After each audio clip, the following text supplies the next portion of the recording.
paranoid lunatic, they said. Get off Twitter. Yeah. Now we know what actually happened.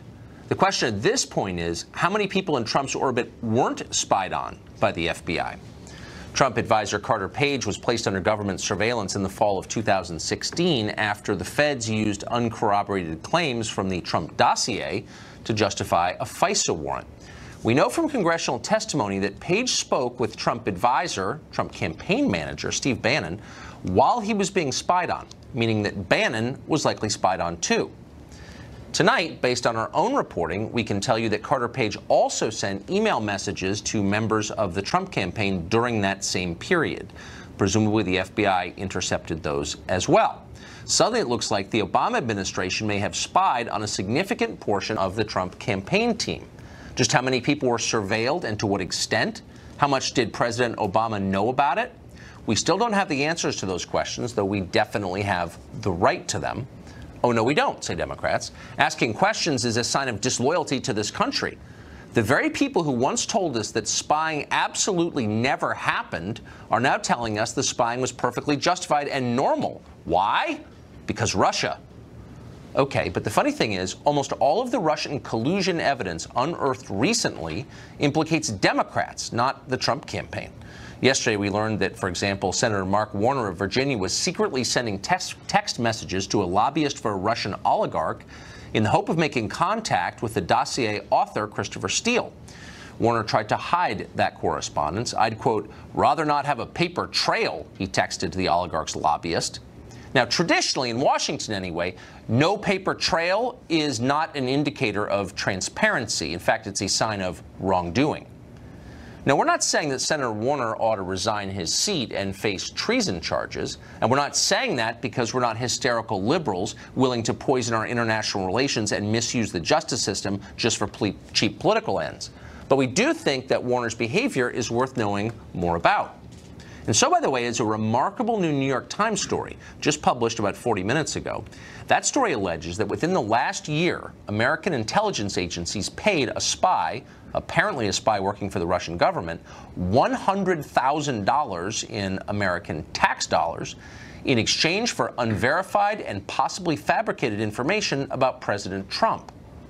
Now, why would our intelligence agencies use our money to do something like that? Why would they do anything like that under any circumstances? And by the way, what was the information they gathered used for? None of that is clear at this hour.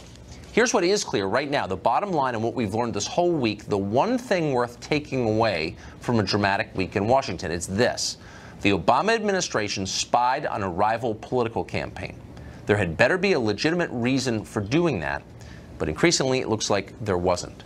Fox Chief National Correspondent Ed Henry joins us with more on that Russia intel story. Ed? Well, Tucker, this is just breaking this hour. The New York Times reporting that a shadowy Russian tricked American spies, actually, out of $100 grand last year. They promised not just information on Donald Trump, but to deliver stolen National Security Agency cyber weapons in a deal that this shadowy Russian insisted would also include, yes, compromising material on the president. Sounds like a spy novel. The NSA has been devastated by losing these secret hacking tools. So they delivered the cash in a suitcase to a Berlin hotel room in September. Supposed to be the first installment of $1 million payout. Here's the kicker.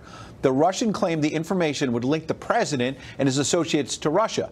But instead of providing the hacking tools, the Russian produced unverified and possibly fabricated information involving Mr. Trump and others. Bank records, emails, purported Russian intelligence data. Sounds a little bit like the Steele dossier. Several U.S. intel officials tell us tonight they made clear they did not want the Trump material from the Russian. They're insisting they never wanted this. He was suspected of having murky ties to Russian intel and to Eastern European cyber criminals. That's what they tell the New York Times. But it sounds like U.S. intel officials are kind of spinning after the fact because they were in negotiations. The NSA even used its official Twitter account nearly a dozen times to send out coded messages to this Russian. The Russians' eagerness to sell the Trump dirt raised suspicion among American spies because it was part of an operation to feed the information out into the United States intelligence community and pit U.S. intel officials against Mr. Trump.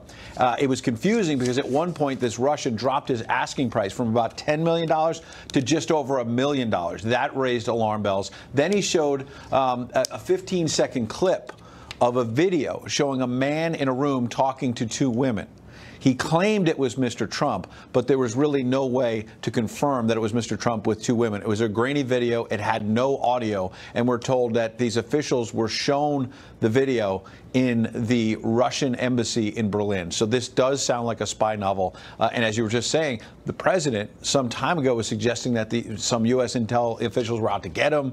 People said this is crazy, that wouldn't happen. But now the Times is reporting tonight a remarkable story suggesting that they were willing to pay $1 million to potentially get dirt on the president, U.S. intelligence officials. They gave $100,000, the first installment, and the shadowy Russian took the money, went away without any dirt on the president. Tucker? Pretty unbelievable. Wow. Actually, shocking. Very badly written story, but you, I thought, summarized it very well. Philippe Reines was a longtime advisor to Hillary Clinton, was Deputy Assistant Secretary of State under Obama, and he joins us tonight. Philippe, thanks for coming on. No, thank you. So I just got to ask you what you I mean, to the extent you know about the story that just broke, but the bottom line is our intelligence community paid $100,000 to apparently a Russian agent for salacious information of a sexual nature, unverified, likely false, about President Trump. That doesn't seem standard. Well, you know what? I think it's a couple of things. And why it does sound like a spy novel, unfortunately, it's nonfiction. It's what we're living through. I think the intelligence agencies often have to pay people who are not great to get information. We paid $8 million to find out who the worst spy in FBI history was, Robert Hansen. I think we paid $25 million to locate Khalid Sheikh Mohammed, just by the nature of it. For sure, and I'm glad that we did. That's all I'm glad, too. But that was in exchange. But I think this is an example of it working, because I don't know when this is from, but you know what? You haven't heard about it, and that's because it was debunked. Exactly as Ed was saying. Well, I don't know. I mean, I guess it just, look, there's a lot that we don't know, and so I don't want to presume anything ever. But the bottom line is our government paid $100,000 of our money to buy fake salacious material about the president. What would be the national security reason for doing that? I think the bottom line is that the president's campaign was stocked with people, starting with Carter Page, who, by the way, was under FBI surveillance going back to 2013. Nothing to do with the president's campaign. His contacts warranted multiple surveillance warrants, starting in October of 2016, 4 more times. And mind you, do the math, 4 more times takes you into the Trump administration. I'm aware of that. And you, like a lot of people who've abandoned concerns about civil liberties, are assuming that because someone is under surveillance, he's done something wrong. Whereas I would argue that the onus is on the government to explain why you're spying on Americans. I think most people agree with you. I certainly agree with you. And the FISA court has a very high bar. But no, it actually doesn't. And we know that because almost no applications for FISA warrants are ever turned down. But there are very few ever made. Because everyone knows how the ratio, they are. Okay, this is chicken and the egg. But the truth is they're almost never turned down. And we know that in this case, the dossier was the backbone of the request. It was the first thing in the request. We do know that. And we know that the dossier, by the FBI's own description, was a flaky document whose contents they could not verify. So look, here's the bottom line. Does it bother you if I said during the Obama administration that the Bush administration, during the campaign, had spied on a bunch of members of Obama's campaign team? And they were suspected Russian agents. But what if a year and a half later there was no evidence that they were Russian agents? Well, and this spying, I mean, would you say, well, geez, it better be before you spy on a rival political campaign using the FBI, you better be sure you've got good reason. Here's an interesting argument. Is Carter Page part of the Trump campaign or not? Because you'd make it sound like he was the running mate, except when it comes to his contacts. Anything to do with the Trump campaign. So it's not looking at the Trump campaign. No, but here's the point. They were using him. Look, Carter Page, this show exclusively learned today, emailed a number of people on the Trump campaign. It's called surveillance. Okay, right? And so if you're surveilling Carter Page, who never got paid, he says he never met Trump, Trump says he never met him, whatever, I wasn't there, but that's what we know about it. I don't think he was integral to the campaign, but he had contact with people on the campaign, and all of his conversations, both written and verbal, were being surveilled by the federal government. That's what surveillance is, to see the totality of what you're doing. He's probably talking to his dentist, too. The Obama administration is spying on the Trump campaign. No, and they're not. They literally were. The Obama administration, thankfully, took this very seriously. They went and got a warrant on someone. The warrant was based on George Papadopoulos. regardless. The dossier was part of the warrant, but the warrant was primarily put. That's not true. Thank That's Devin not Nunes. true. But look, the point is, I'm just saying, let's be totally honest here. The Obama administration spying on the Trump campaign, maybe there's an awesome reason for it. No one has explained that yet. But you assume that it's totally fine. You would not assume it was totally fine if it was flipped around, would you? I would assume. I happen to trust our government. I know that these days that's not a very savvy thing to say, but I've I trust always trusted our government. I trust it whether it's President Bush or President Obama. And FISA started in earnest after 9/11, and I think we all learned that it was important. And if American citizens are in some way acting as a foreign agent, then they're fair game. I'm sorry, they're fair game. But you have to prove that they are, and they didn't. And by the way, there's no reason, based on everything we've learned in the past couple of weeks, to have childlike faith in our intelligence agencies, and I don't think it's a good idea. But bear in mind with Carter Page that it was renewed every 90 days 3 times. But it was renewed based on what happened in those 90-day periods. Let's see the applications, and I think. Well, I'm happy for that. Unfortunately, I don't control it. I don't either. Philippe, thank you. No, thank you, Tucker. Kim Strassel is on the Wall Street Journal editorial board. She follows the subject very closely, and she joins us tonight. So, Kim, I hate to hit you with a story that's just come out because neither of us knows that much about it, but I just want your reaction since you cover this. We learned in the New York Times piece 50 minutes ago that U.S. intel agencies under the Trump administration paid $100 grand to get salacious information and apparently false information on Trump. Does that sound kind of just like normal business as usual to you? No, it does not, because as was just noted, it's one thing to go out and spend money potentially getting information on a sworn enemy of the United States. It's another to go out and spend $100,000 trying to get information on the commander-in-chief. Yeah, I mean, and presumably it's not, I mean, according to the Times piece, it wasn't information that suggested he was selling secrets to anybody. It was information of a sexual nature that probably not even true, but like it's also irrelevant to American national security. So let me ask you this. Do you find it striking that the very people who a year ago said anyone who claims Trump was spied on by the Obama administration is a nutcase or Alex Jones or whatever, tinfoil hat type, those same people are now telling us, like, yeah, of course, it's totally normal for one administration to spy on a rival presidential campaign. Like, no big deal. This is the story of this entire investigation, Tucker. Think back. First, we're told that the dossier was a creation of a Republican funder. Turns out it was the Clinton campaign and the DNC. Then we're told that it couldn't possibly have been used as part of a FISA warrant. Turns out it was. Then we're told it couldn't have made up a big part of it. It turns out it was the main piece. Now we're told, well, you know, it doesn't really matter because it wasn't really spying on the Trump campaign. It was spying on a man who'd already left the campaign. Only that's not true either. It turns out it was used to end up following the conversations of Carter Page and whomever else he might have been talking to. Steve Bannon, who's been mentioned, is potentially only one. There could be many other people that they managed to capture because of this. So how can, I mean, it seems to me it's critical in order to restore faith in government that we know the details here, or else, you know, in the vacuum created by ignorance, conspiracy theories grow. So, like, how do we get to the bottom of what actually happened? Well, you know, look, for instance, at what happened when Senator Grassley put out a less redacted version of his referral letter of a criminal investigation of Christopher Steele.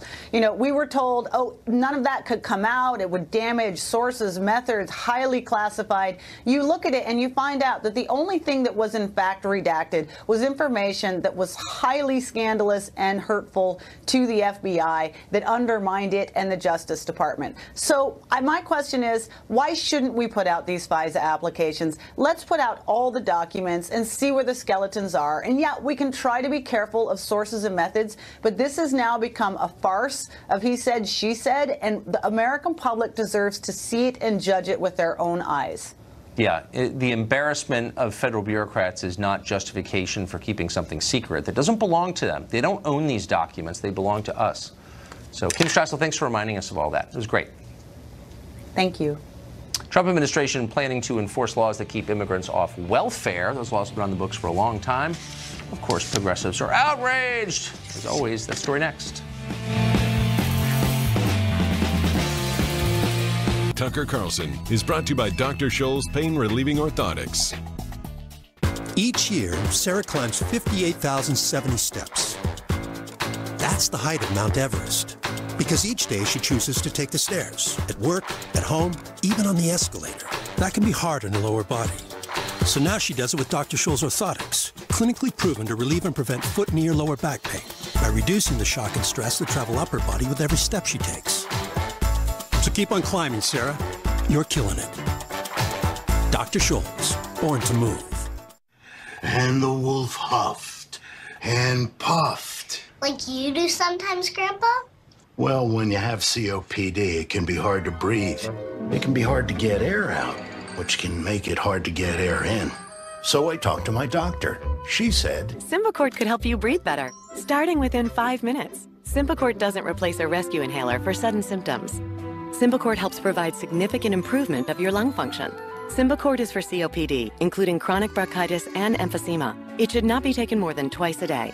Symbicort contains formoterol. Medicines like formoterol increase the risk of death from asthma problems. Symbicort may increase your risk of lung infections, osteoporosis, and some eye problems. You should tell your doctor if you have a heart condition or high blood pressure before taking it. Symbicort could mean a day with better breathing. Watch out, piggies. Get Symbicort free for up to 1 year. Visit SaveOnSymbicort.com today to learn more. If you can't afford your medication, AstraZeneca may be able to help.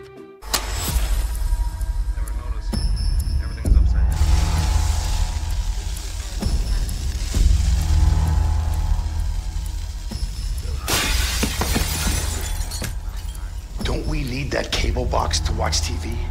Nope. Don't we need to run? Nope. It just explodes in a high-pitched...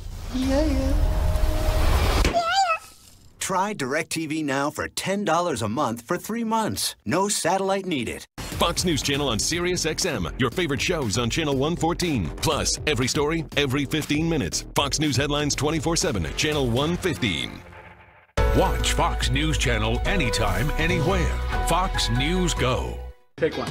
Let's talk about when you got braces for the first time. I did have to wear headgear. Pieces of metal in your mouth. Popping off rubber bands, I'm breaking off brackets. And by the end, my teeth moved back again. Goodbye, embarrassing wires and brackets. At Smile Direct Club, we straighten and brighten smiles for 60% less than braces. Each month, we'll send your family invisible aligners that continue to gently straighten their teeth. Get started for as low as $80 a month at SmileDirectClub.com. Hi babes. You know how bras are super expensive and the department store lady is always really pushy? I just found the cutest lingerie website ever. It's called Adore Me. Check out this lace. They have tons of bras, PJs, underwear, all from petite to plus. I know your phone's out, so look them up. You can get your first bra and panty set for $25. I'm obsessed. You love it too, right babe? Valentine's Day special. Your first set starts at just $14.95 with VIP membership at AdoreMe.com.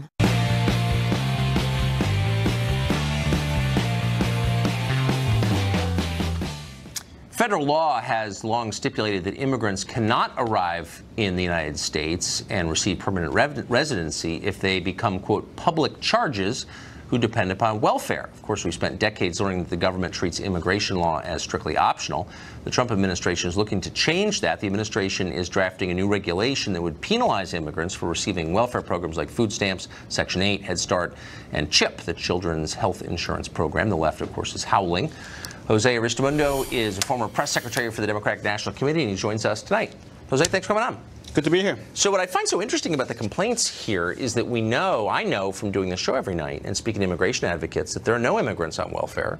They're the most impressive people in our society. They add the most to our economy. They're the hardest working. None of them is a drain on the system. And so given that, I think you've told me that too, who cares if it's illegal for them to go on welfare? Why would they be on welfare if they're adding so much to our economy? Well, this is the issue, Tucker, and it's this. We shouldn't be punishing immigrants, legal immigrants, right, who pay taxes into our economy. Number one, if they're paying taxes, they should be able to have benefits of social programs such as Head Start. So we are now going to punish. Why? We are now going to punish. Why should they? Well, let me tell you. We are now going to punish U.S. citizen children, U.S. children, right, who were born in this country. We're not going to allow them to go into Head Start because parents, right, legal immigrants, are not going to want to put them in programs like Head Start because they're going to be afraid that they're going to be deported. Okay, but look, it's really simple. I'm sure that there are a lot of immigrants who want these programs. I get it. They'll be unhappy with it. But the point is pleasing American citizens, since it's our country, not theirs. And the children are U.S. citizens. Okay, that's their country that's too. great. Okay, but the truth is, we can probably figure out how to do that for the children, but I'm not talking, I mean, you're picking a tiny percentage of this. But it's an important percentage. Well, okay, fine, let's figure out a fix, but most immigrant families are on welfare. This is one of the things that, like, advocates like you never admit when they're lecturing us about how they're so much more impressive than you are. Most are. And if you break it down by country, the last numbers I have are from 2009, the federal numbers, but some countries, like 70% of the immigrants are on welfare. So why would you be in favor of that if you're an American citizen? Bringing people in and putting them right on benefits, that is not the American dream that we hear about at all. Look, the immigration system in the United States is clearly broken. If you want to come and apply the legal way in the United States, you already go under a bunch of tests that define if you're going to be a public charge. If you're going to come into the United States, you should not be a public charge. You and I agree on that. But what I think the president is doing wrong, he's expanding the test. He's making it even harder for immigrants. So here are the numbers. Maybe you'll change your mind on this. Okay, this is from the current population survey from March 2010. Okay, here are the numbers from Mexico. Mexico is the country that sends the most immigrants to the United States by far. 74.7%. As of 2009, immigrants from Mexico are on some form of welfare in the United States. That's, round up, that's 75% of all immigrants from Mexico are on some kind of welfare. That's ridiculous. So, and I think you just said you agreed that that was ridiculous. So why not just fix that right now and say, look, if you want to be here and add to the sum total of the economy, great. But you can't come and go on our social programs. You can't have open borders and a welfare state, right? Look, you and I agree on that, but this is the issue. The children, U.S. citizen children are being punished because if this regulations come into place... Then take so the kids get to go on Head Start, which, by the way, has never been shown to work in 50 years. So I'm not even sure you'd want that, okay, honestly. But whatever. Let's just talk about the real problem, which is the majority of immigrants are on welfare. Why would any country put up with that, and why would the left defend it? I'm totally confused. We are a country of laws, and we are a country of immigrants. A majority of immigrants in this country are now criminals. You know that. We've seen the same reports of the FBI. I'm not saying they are criminals. I'm not saying the majority are criminals. I'm saying the majority are on welfare. And that's unhealthy, because the whole idea is you move here and you take advantage of the opportunities. So we're now going to make it harder for them to assimilate into the country? That doesn't make any sense. Going on welfare is not assimilation. Going on welfare is dependency. Look, some people need to go on welfare. We've got a lot of Americans on welfare. Right. Why would we import people from other countries on welfare? That's insane, isn't it? I understand where you're getting at, but the problem is that the regulations that the president wants to put forth are not doing the point that you're trying to make. The point that we are trying to make as Democrats, a majority of Democrats, is that children are being punished. And guess what? We are now going to punish immigrants because they're poor. They now... What do you mean punish them because they're poor? They're coming to our country. It's not their country. In search of a better life. They're in search of a better life and then going on our welfare programs? Are you joking? This is not the bring us your poor, tired, huddled masses that we're told about, where people come here and work their way up and run a tech company in Silicon Valley. This is people... I mean, this is like the opposite of what we want. I think you would agree, but you're defending it for some reason. I don't know why. Because it's coming from a bad place. The regulations are coming from an anti-immigrant, racist agenda that the president has put forward since the very beginning. You know what? When you guys have nothing left to say, you just, it's race. If you don't give us everything we want, you're racist. I really kind of want to move to, like, Mexico and start accusing the authorities there of racism because they're not giving me free stuff. I mean, seriously. I'm talking about a president that has talked about... I don't care about the president. I'm an American. Well, he's the president of the United States. But I have a right to have some say. Every American citizen does. We all do, right? What, yeah. Right? Okay. And, like, this is insane. It's not about whether the president's a racist or not. That's not a real answer, is it? So the answer is let's end chain migration, as you guys like to call it, right? Let's end the visa lottery. Let's just have control over let's destroy the legal immigration system, right? And deport 11 million people. Is that what we want to do? Is that the solution? I think we should have control of who lives here.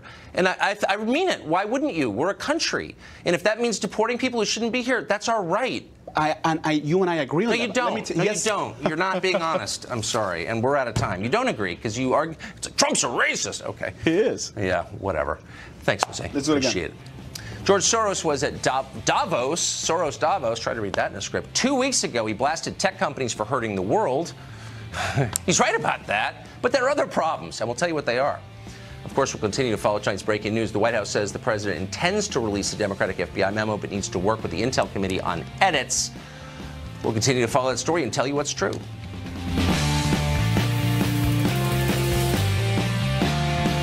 If you have moderate to severe plaque psoriasis or psoriatic arthritis, little things can be a big deal. That's why there's Otezla. Otezla is not an injection or a cream. It's a pill that treats differently. For psoriasis, 75% clearer skin is achievable with reduced redness, thickness, and scaliness of plaques. And for psoriatic arthritis, Otezla is proven to reduce joint swelling, tenderness, and pain.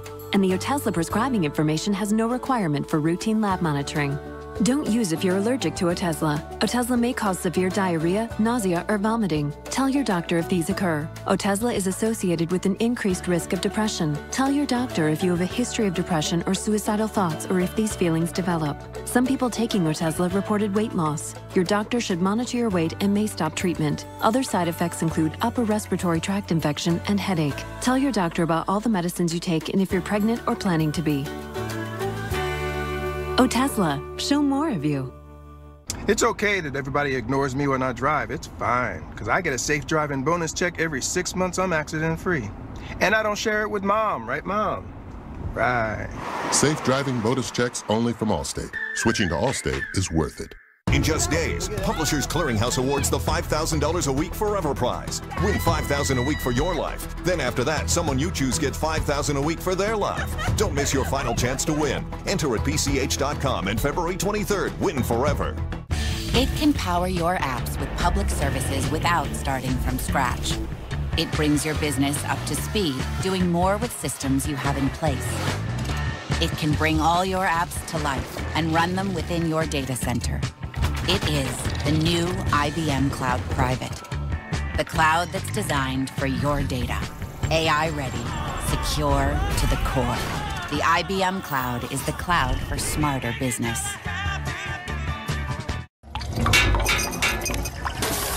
Need a change of scenery? Kayak searches hundreds of travel and hotel sites, so you can be confident you're getting the perfect hotel at the best price. Soak it in. Kayak. Search one and done. You guys don't happen to know a good handyman, do you? Maybe. Outstanding. Could you possibly do a background check on them? Also, get a bunch of quotes. Then book an appointment for, say, Tuesday? You can't expect your neighbors to do everything HomeAdvisor can. So to find and book a top-rated home pro for free, just ask HomeAdvisor. I was up and down with my weight my entire life. When diets don't work, it's easy to quit. From a top diet 8 years straight comes the new Rapid Results. If you see immediate results, you stick with it. Lose up to 16 pounds in just 4 weeks. With one-on-one support, you'll see change fast. Eat 6 times a day. The secret is what you eat and when. Start Rapid Results to lose 16 pounds for $16 plus the cost of food and get $100 in free food. Hurry, call now. Baby boomers, here's something you should know. There's a serious virus out there that 1 in 30 boomers has, yet most don't even know it. A virus that's been almost forgotten. It's hepatitis C.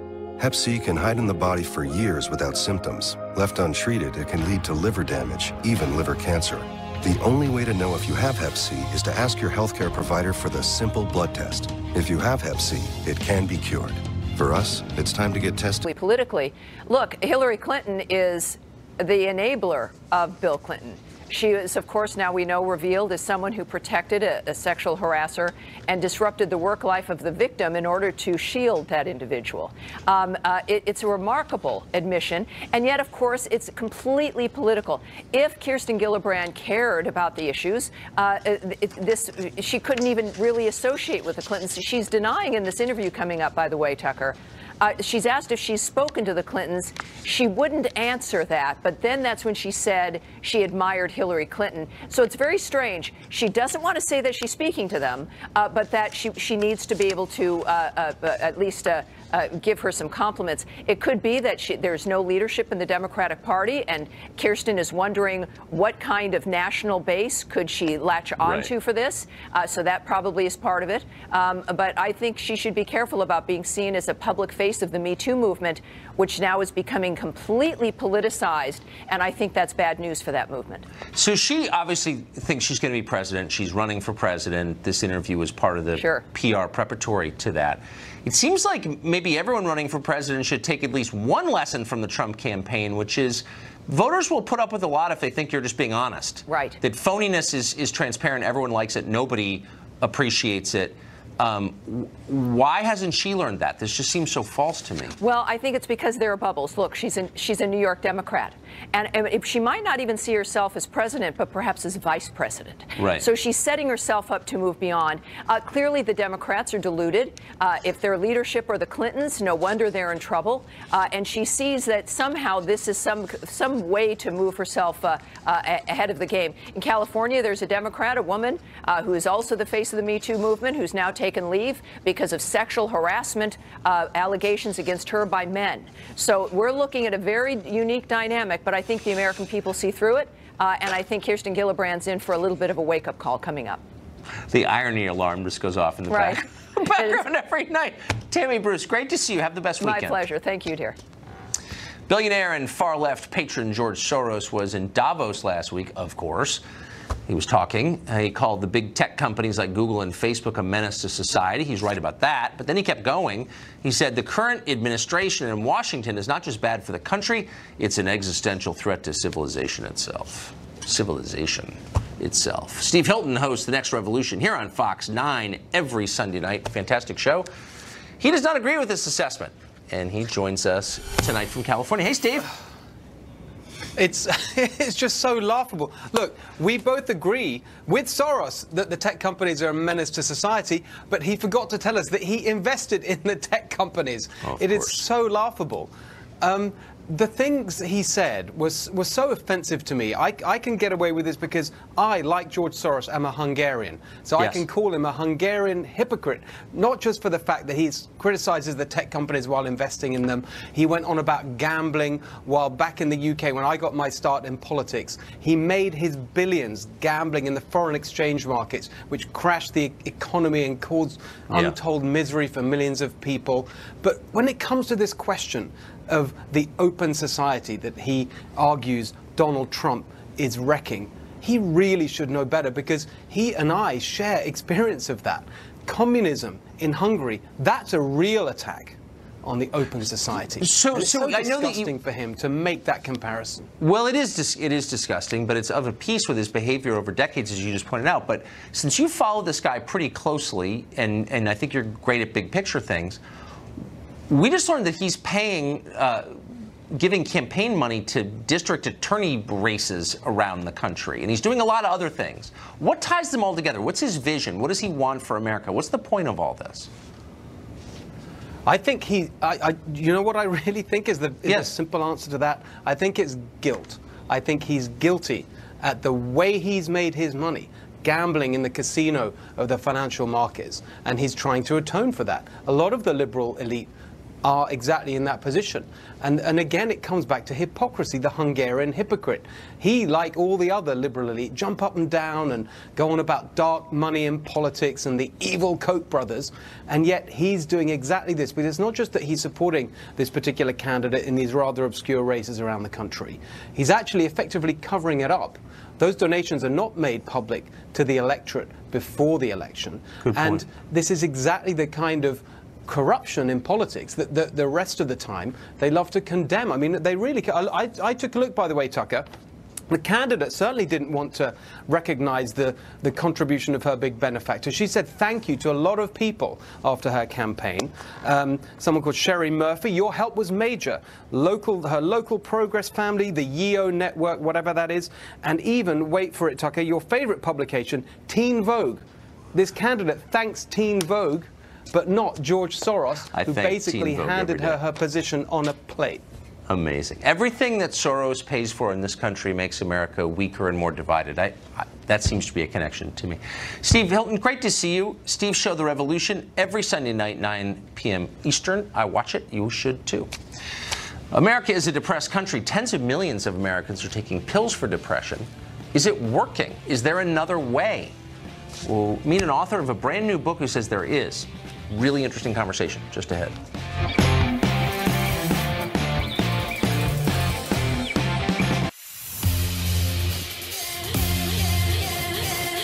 It's time for the Ultimate Sleep Number event on the only bed that adjusts on both sides to your ideal comfort, your Sleep Number setting. And snoring?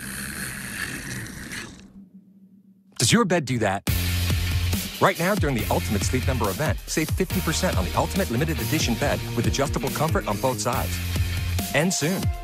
Visit sleepnumber.com for a store near you.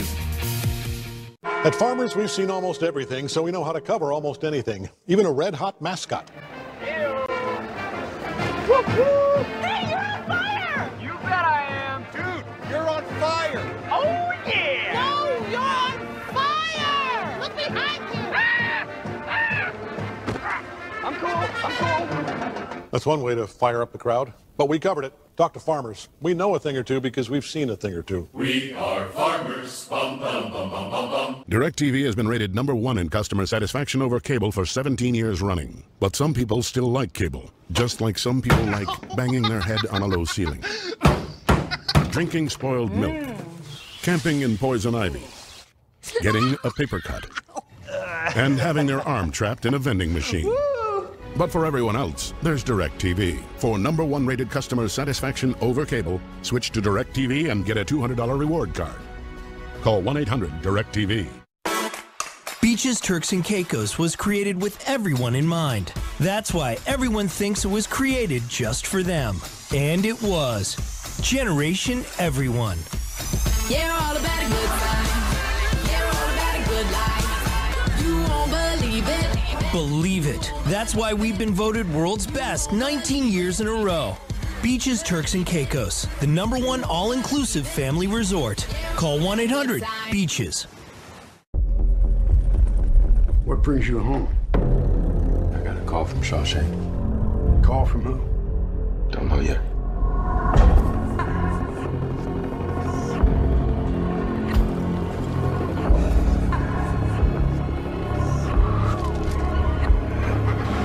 I think that something terrible is going to happen. It's happening.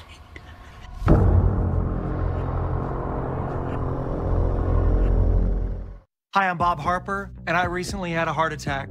It changed my life, but I'm a survivor. After my heart attack, my doctor prescribed Brilinta. It's for people who have been hospitalized for a heart attack. Brilinta is taken with a low-dose aspirin, no more than 100 milligrams, as it affects how well Brilinta works. Brilinta helps keep platelets from sticking together and forming a clot. In a clinical study, Brilinta worked better than Plavix. Brilinta reduced the chance of having another heart attack or dying from one. Don't stop taking Brilinta without talking to your doctor, since stopping it too soon increases your risk of clots in your stent, heart attack, stroke, and even death. Brilinta may cause bruising or bleeding more easily, or serious, sometimes fatal bleeding. Don't take Brilinta if you have bleeding, like stomach ulcers, a history of bleeding in the brain, or severe liver problems. Slow heart rhythm has been reported. Tell your doctor about bleeding, new or unexpected shortness of breath, any planned surgery, and all medicines you take. If you recently had a heart attack, ask your doctor if Brilinta is right for you. My heart is worth Brilinta. If you can't afford your medication, AstraZeneca may be able to help.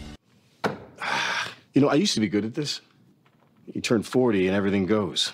Tell me about it. You know, it's made me think I'm closer to my retirement days than I am my college days. I'm thinking, will I have enough? Should I change something? Well, you're asking the right questions. Well, I just want to know, am I going to be okay? I know people who specialize in am I going to be okay. I like that.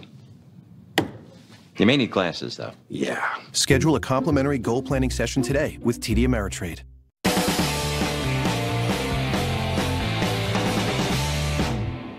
The president has announced his choice for the nation's next drug czar. His name is Jim Carroll. He's currently White House Deputy Chief of Staff. He'll be leaving to direct the Office of National Drug Control Policy, which suddenly has grave significance in the middle of the nation's worst drug epidemic. The move, another departure from Trump's West Wing in the wake of Staff Secretary Rob Porter's resignation earlier this week. Antidepressants are more popular than ever in this country, virtually ubiquitous. According to a CDC report last year, about 1 in 8 Americans reported recent antidepressant use. And yet, the nation's suicide rate has surged, and the country doesn't seem to be that much happier than countries that have far fewer drugs in circulation.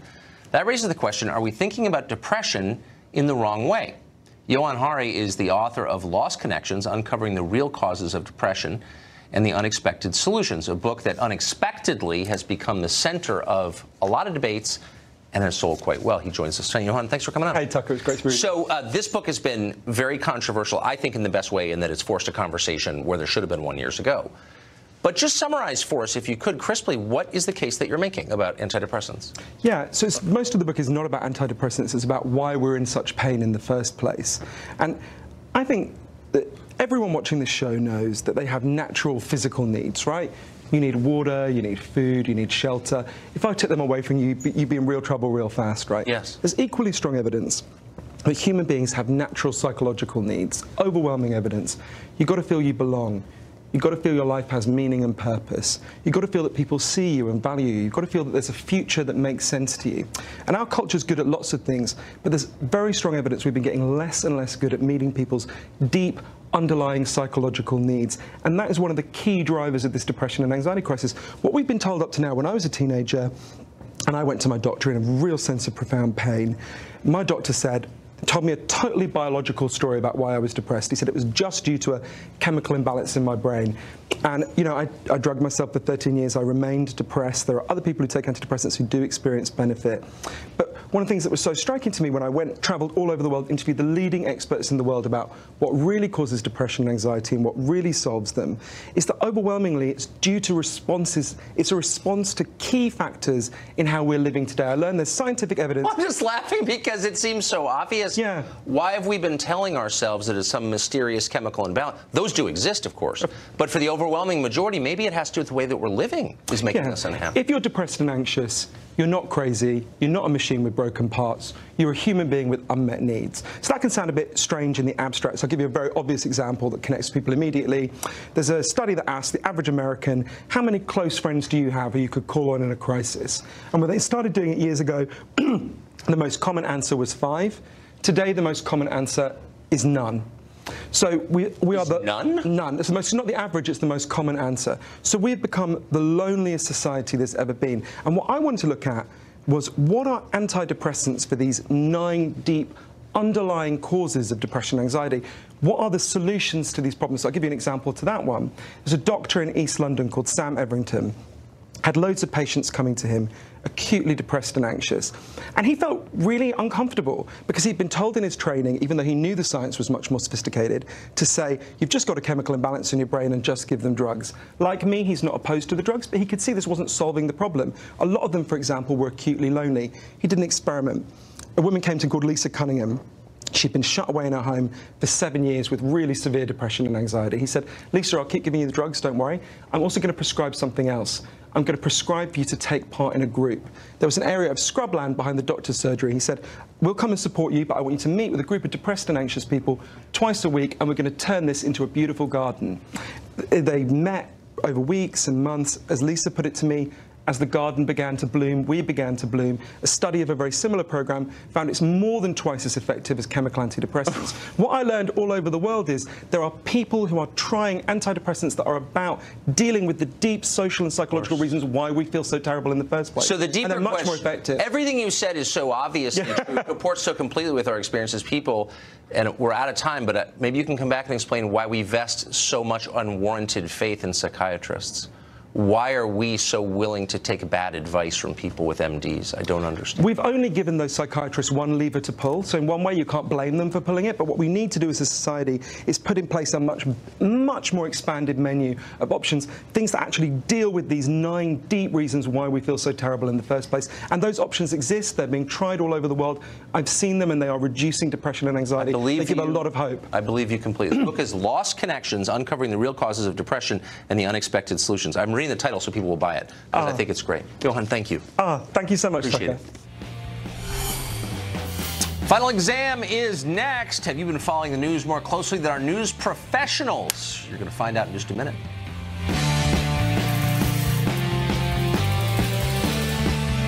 You owned your car for 4 years. You named it Brad. You loved Brad. And then you totaled him. You two had been through everything together. 2 boyfriends, 3 jobs. You're like, nothing can replace Brad. Then Liberty Mutual calls. And you break into your happy dance. If you sign up for Better Car Replacement, we'll pay for a car that's a model year newer with 15,000 fewer miles than your old one. Liberty stands with you. Liberty Mutual Insurance. Not enough room in your closet? Save space with the new Wonder Hanger Max. Now bigger and 50% stronger. It's easy. Just place 5 garments in the open slots. Lift and release. Wonder Hanger Max triples your closet space for neat, wrinkle-free, organized clothes. Strong enough for 5 heavy winter coats or 30 pounds of golf clubs. From purses to quilts. Organize your entire wardrobe with a Wonder Hanger Max system. Enough to hold 50 garments in one closet. Get your Wonder Hanger Max today. Available at most retailers. COPD makes it hard to breathe. So to breathe better, I go with a Noro. COPD tries to say go this way. I say I'll go my own way with a Noro. Once daily Anoro contains 2 medicines called bronchodilators that work together to significantly improve lung function all day and all night. Anoro is not for asthma. It contains a type of medicine that increases risk of death in people with asthma. The risk is unknown in COPD. Anoro won't replace rescue inhalers for sudden symptoms and should not be used more than once a day. Tell your doctor if you have a heart condition, high blood pressure, glaucoma, prostate, bladder, or urinary problems. These may worsen with Anoro. Call your doctor if you have worsened breathing, chest pain, mouth or tongue swelling, problems urinating, vision changes, or eye pain while taking Anoro. Ask your doctor about Anoro. Get your first prescription free at Anoro.com. His memo shocked D.C. Now, Devin Nunes has powerful reaction on Sunday Morning Futures. Then, a White House aide and abuse allegations. Howie breaks down the media's response. From the time I was like 9 years old until I was probably 14, the majority of that time was spent in an orthodontist office, which is the most awkward point of anyone's life to begin with. I was right out of college and I was starting job interviews and meeting a bunch of new people, and I already noticed that my teeth were starting to shift. My parents spent all that money and it was kind of all for a waste. So when I heard of Smile Direct, I was so excited. At Smile Direct Club, we believe everyone deserves a smile they'll love. That's why for 60% less than braces, we send invisible aligners directly to you. We straighten most smiles in an average of 6 months. I was so excited to know that there was a company that was number 1, affordable, and number 2, so convenient. You don't have to go to an orthodontist every month. You can go into a Smile shop. They also have a kit that they can ship directly to your house. There's really no excuse to not try it. Get your confidence back risk-free. Our Smile Guarantee ensures that if aligners aren't a good fit for you, you get your money back. Having straight teeth is such a great feeling. Get started at SmileDirectClub.com for as low as $80 a month. Hey, it's Paul. I'm at my granddad's place. My grandson, John Paul Getty III. He's got a big house, lots of women. It's crazy here. Mommy! I ran up some debts. Tell us you have the money. I have something better. Me. He's been kidnapped. This could bring us all down. The business, the family, everything.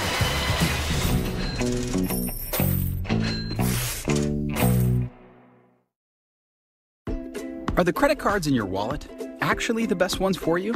At NerdWallet, we sort through over 1,200 credit cards to find the top cards for balance transfer, travel, earning rewards, and other perks. Using your unique info to narrow the search,